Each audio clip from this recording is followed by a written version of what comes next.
آل Pakistan local government workers federation کے مرکزی chairman اور صدر صوبہ سندھ سید ذوالفقار شاہ نے کہا ہے کہ صوبہ سندھ کے بلدیاتی ملازمین کے دیرینہ مطالبے آن لائن ٹریجری سے تنخواہوں کی ادائیگی کے لیے جاری تحریک میں مزید تیزی لانے کی ضرورت ہے، جو جلد تیز کر دی جائے گی۔ ان خیالات کا اظہار انہوں نے ٹاؤن رابطہ آفس کراچی میں all Pakistan local government workers federation کے صوبائی نائب صدر شاہد خان پٹھان اور لاڑکانہ ڈویژن کے سیکرٹری اطلاعات مجیب پنہار سے ملاقات کے دوران کہی۔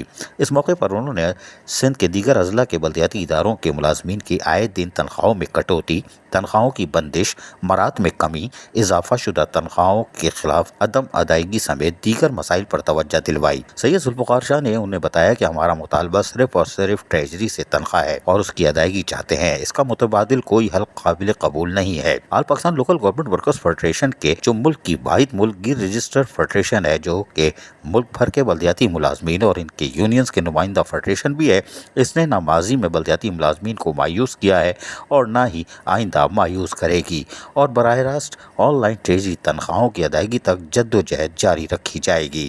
عزیز عارف، KBS بلدیاتی نیوز کراچی۔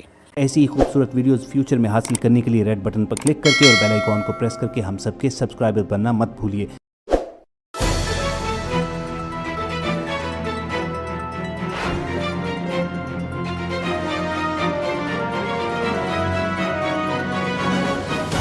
KBS بلدیاتی نیوز۔